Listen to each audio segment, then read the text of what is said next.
వాళ్ళది time to time మేము మారిపోతుంటాం, మా ఇష్టం మాట్లాడుతుంటాం, అన్ని అడ్వాంటేజ్ తీసుకుంటాం. అంటే వాళ్ళ నైజరు.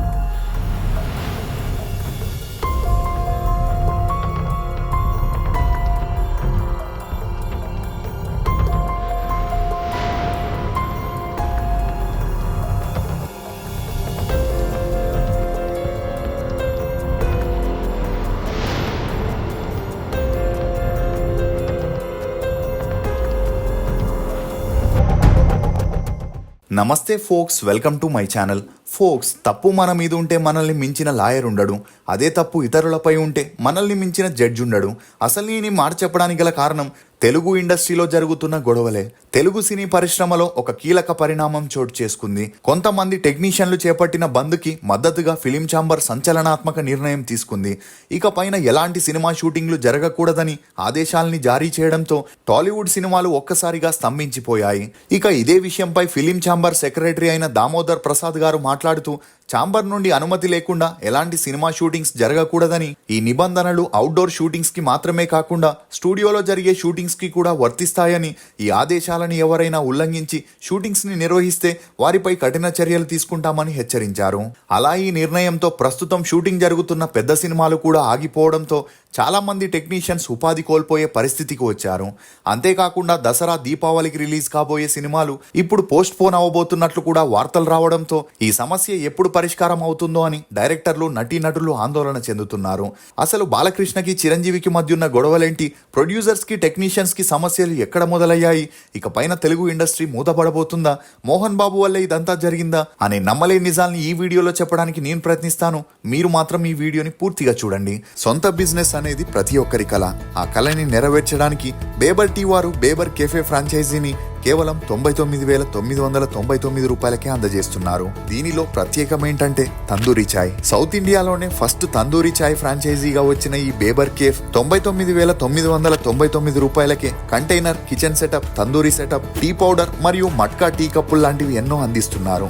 సింపుల్ గా చెప్పాలంటే రూపాయి తక్కువ ₹1,00,000 నేరుగా మీ కేఫ్ ఓపెనింగ్ కి వెళ్ళొచ్చు. ఇంకెందుకు ఆలస్యం? మరిన్ని డీటెయిల్స్ కోసం స్క్రీన్ మీద కనిపించే నెంబర్ ని కాంటాక్ట్ అవ్వండి.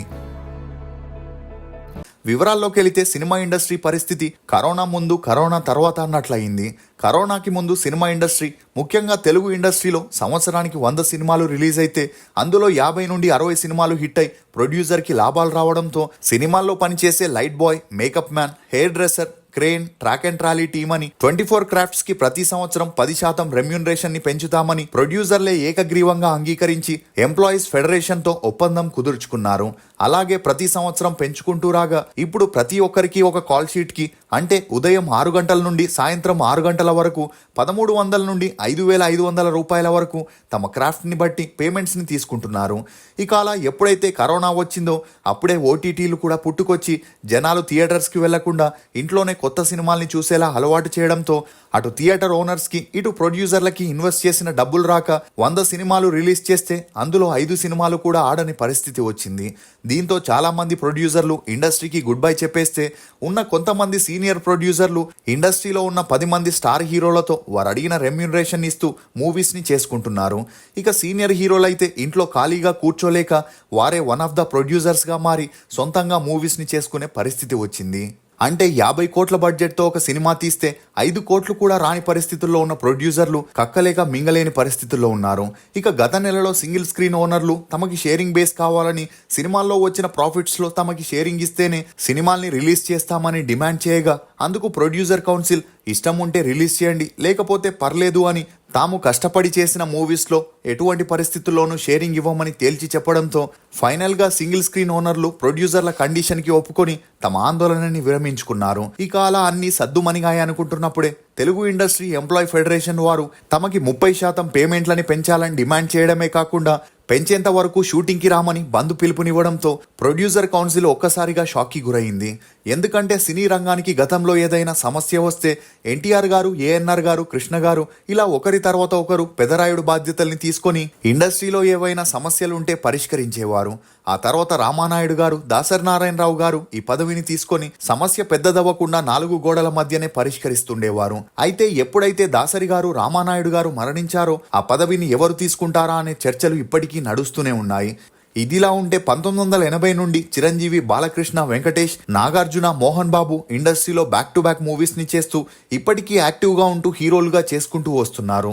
అయితే నాగార్జునకి, వెంకటేష్కి ఈ పెద్దరాయుడు పదవి పైన, ఇండస్ట్రీ పంచాయతీల పైన ఇంట్రెస్ట్ లేకపోవడంతో వారు ఈ రేస్ నుండి తప్పుకున్నారు. ఇక అలా మిగిలింది చిరంజీవి, బాలకృష్ణ, మోహన్ బాబులకి అనుభవం ఉన్నప్పటికీ ఈ ముగ్గురిలో మాట్లాడే పక్వత, లౌక్యం, సమన్వయం, సర్దుకపోయే గుణమున్న ఏకైక వ్యక్తి చిరంజీవి అని, అతనైతే ఏ సమస్యనైనా ఈజీగా పరిష్కరించగలరనే నమ్మకం ఇండస్ట్రీలో ఉంది. ఇక బాలయ్య ముక్కుసూటితనంగా మాట్లాడడంతో చాలా మంది బాలయ్యకి సపోర్ట్ చేయలేదు. ఇక మోహన్ బాబు దాసరి గారు ఉన్నప్పటి నుండి అతనితో కలిసి సినిమా పంచాయతీలు చేసి పరిష్కరించినప్పటికీ మోహన్ బాబు తనకి నచ్చిన వారికి ఒకలా, నచ్చని వారికి మరోలా తీర్పునిస్తాడనే వార్తలు వినిపించడంతో ఇండస్ట్రీ ఎవరిని ఎంచుకోవాలో తెలియని పరిస్థితుల్లో పడింది.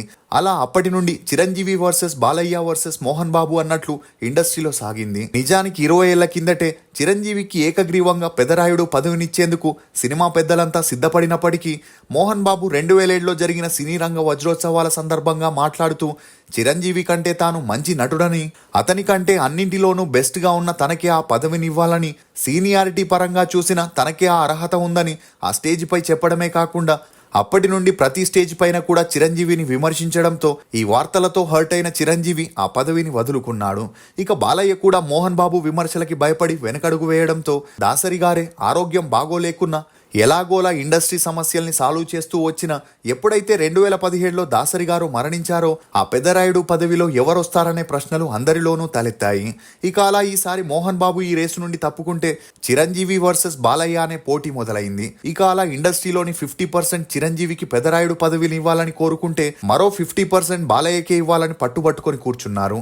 దీని కారణంగానే ఇప్పుడు స్టార్ట్ అయిన ఫిలిం ఛాంబర్ వర్సెస్ ఫెడరేషన్ సమస్యని ఎవరు పరిష్కరిస్తారనే ప్రశ్నలు కూడా తలెత్తుతున్నాయి. దీంతో 5 రోజుల నుండి జరుగుతున్న ఈ టెక్నీషియన్స్ల సమస్యని ప్రొడ్యూసర్లందరూ కలిసి ముందుగా చిరంజీవి దగ్గరికి వెళ్లి డిస్కస్ చేయగా అతను ఇచ్చిన సలహాలని, సూచనల్ని అంగీకరించి ఆ తర్వాత బాలయ్య ఇంటికి వెళ్లి ఇదే సమస్య గురించి చర్చించి బాలయ్య చెప్పిన కొన్ని సూచనలతో కౌన్సిల్ వారు ఒక మీటింగ్ ని అరేంజ్ చేశారు. ఇక అలా ఇండస్ట్రీలో బాలయ్య, చిరంజీవిలిద్దరికి పెదరాయుడు స్థానాన్ని కల్పించి వారి సలహా సూచనలతో డిస్కషన్ ని స్టార్ట్ చేసిన ప్రొడ్యూసర్లు తాము ఎట్టి పరిస్థితుల్లోనూ టెక్నీషియన్స్ కి వేతనాల్ని పెంచబోమని, కన్నడ, హిందీ, తమిళ్, మలయాళం ఇండస్ట్రీలతో కంపేర్ చేస్తే తెలుగు ఇండస్ట్రీలోని టెక్నీషియన్స్ కే ఎక్కువగా పే చేస్తున్నామని, ఇతర ఇండస్ట్రీలో 700 రూపాయలు ఇస్తే తెలుగులో 1300 రూపాయలు ఇస్తున్నామని, ఇది చాలనట్లు మళ్ళీ డిమాండ్ చేస్తే ఇతర ఇండస్ట్రీల నుండి టెక్నీషియన్స్ ని తీసుకొచ్చి షూటింగ్స్ ని కంప్లీట్ చేయాల్సి వస్తుందని హెచ్చరించారు. ఇక ఇదిలా ఉంటే హీరోలకి 100 కోట్లు 50 కోట్ల రెమ్యూనరేషన్ ఇచ్చే బదులు వారికి రెమ్యూనరేషన్ ని తగ్గించి టెక్నీషియన్స్ కి ఇవ్వచ్చు అనే ప్రశ్నలు రైజ్ అవ్వడంతో